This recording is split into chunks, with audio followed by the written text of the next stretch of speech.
med Kristelig Folkeparti, som skal få åpne argumentasjonen I dag. Og da sier vi bare et slags ord. Ja, skal jeg bare starte å si hva vi synes? Ja. Skal jeg forklare hva karensdagen det nødvendig? Nei, jeg tror ikke det. Okay. Jo, det kan vi godt gjøre. Karensdagen da at første sykedag får man ikke betalt for. Det da mest antagelig for å motvirke skulk og sånn. Vi I KrF ikke har karensdagen, fordi det vil da skape, det da for å motvirke skulk, og da får arbeideren mindre tillit, og jo lavere tillit, jo mer misnøye blir det da på arbeidsplassen, og det burde heller prøve det mandatprøve en gang, som kalles tillitsforslaget 365.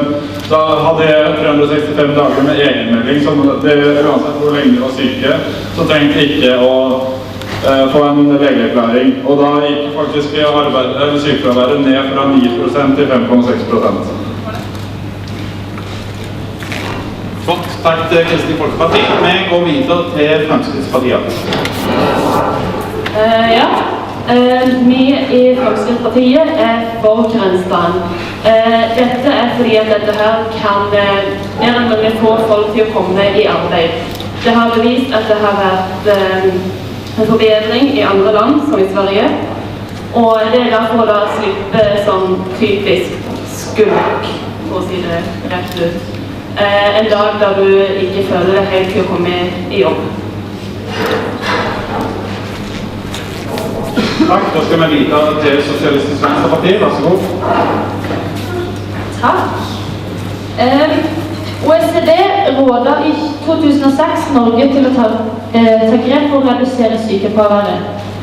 Og vi I SV mener at det ikke bedre å lokke med en gulrot I stedet for å slå med pisken. Så vi mener at det heller kan lønne seg å lønne de som faktisk kommer på jobb, I stedet for å straffe de som syke. Og vi mener også at for eksempel hvis du har et barn som syk, skal du få straff for at barnet ditt syk, fordi at du må være hjemme og passe på ditt barn, noe som ditt ansvar som forelder. Et annet aspekt, det at det blir et tillitsbrudd mellom arbeidstaker og arbeidsgiver, hvis ikke arbeidstakeren kan stole på at arbeidsgiveren ikke kan stole på arbeidstakeren, at han faktisk ærlig og har såpass mye moral at han ikke lyver om at han syk, at han faktisk syk, I stedet for å ligge hjemme med fyllesyke for eksempel. Ja, vi kan heller ta den litt til. Da skal vi videre til Høyre. Vær så god. Ja, karensdagen ikke foreslått for å straffe noen for å være syke, men I Norge I dag så ser vi at vi har et dobbelt så høyt sykefravær som det gjennomsnittet I OECD-landene.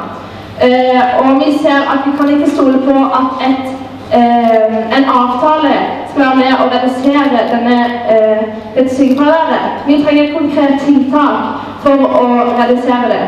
Og karensdagen da et av det beste alternativet til å bidra til dette da. Ja.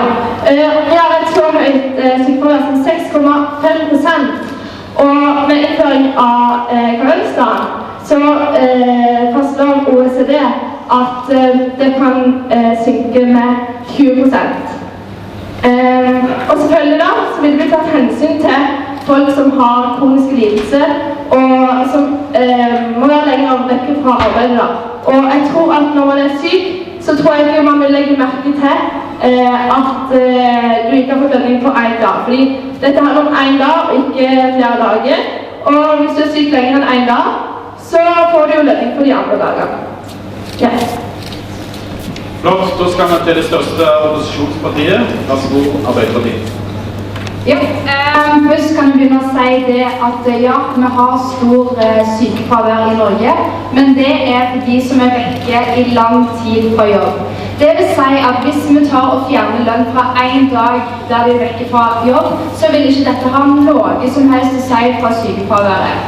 Forskere sier at dette her har null effekt på sykefraværet, så derfor mener vi i Arbeiderpartiet at dette har ingenting virkning. Samtidig så må vi ha tiltro til de ansatte, og det er en krenkelse på arbeidsmiljøloven, og vi skal ta oss og fjerne lønn den første sykedagen. Og så vil det skje det at det er de som har mest penger på før, de vil ikke merke noe om de mister lønn en dag, men faktisk så har en dags lønn veldig mye å si for noen.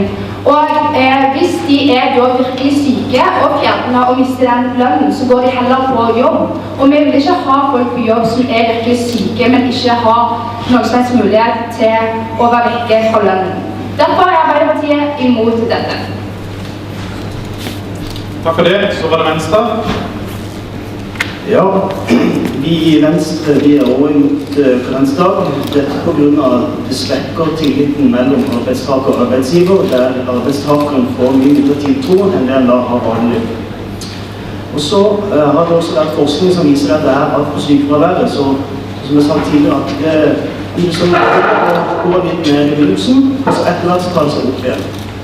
Og som sagt tidligere, også de som er mindre økonomisk stilte, hvis man skal økonomi sånn som som jobber med ting som tømmere, som driver og jobber ute i skogen og sånn, de kan få da flere fordi de jobber mye, og de har harde arbeid, og da kan bli syke, og der har vi fratatt lønna.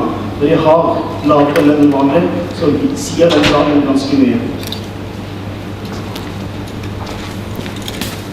Da ser det jo faktisk ut som regjeringen sitt forslag ikke har flertall i Stortinget, og vi må ha din kommentar til dette, sosialminister Aalberg.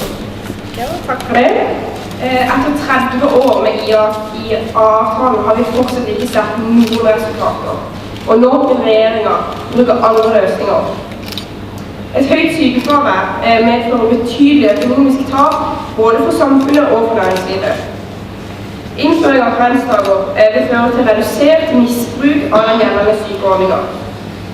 Ulike rapporter viser at arbeidstakerne kamuflerer skulk under dekke av sykefravær.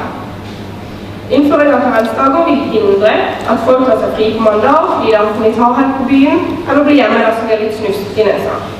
Terskelen for hva man definerer som sykdom blir høyere. Det er samtidig veldig viktig å få fram at innføring av karensdager kun skal gjelde, at det ikke gjelder dersom man har legeerklæring. Og det gjelder heller ikke hvis man har en legeerklæring på en kronisk sykdom som vil føre til at man må være vekke flere dager.